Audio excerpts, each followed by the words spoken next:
আমি কুমড়োর ছক্কা বানাচ্ছি, একটু দেখুন।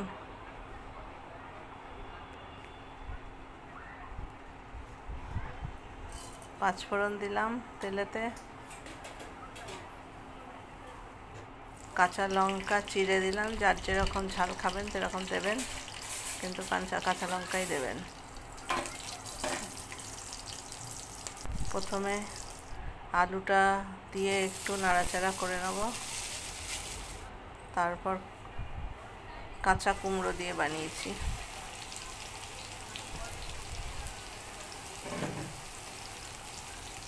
ডায়াবেটিসওয়ালাদের জন্য ভালো কাঁচা কুমড়ো। তারপরে ভেজানো ছোলাটা অবশ্যই দেবেন, খুব ভালো লাগে খেতে ছক্কার সাথে।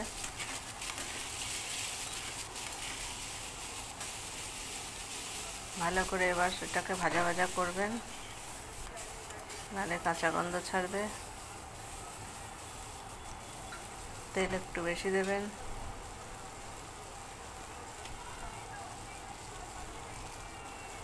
ভাজা হয়ে গেলে এবার পেঁয়াজ দেবেন, যারা না দিতে চান না দেবেন পেঁয়াজ।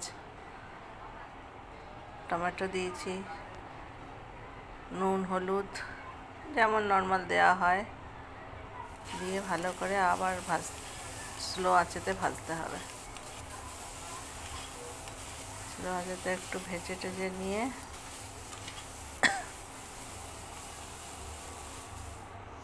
জল দিয়ে দিন সেদ্ধ হওয়ার জন্য।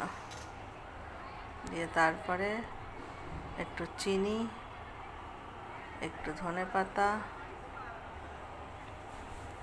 একটু গাওয়া ঘি দিয়ে ভালো করে নাড়াচাড়া করে নামাবেন। এই তরকারিটা রুটির সাথে, লুচির সাথে, পরোটার সাথে, যে কোনোর সাথে খুব টেস্টি লাগে। খেয়ে দেখবেন বানিয়ে।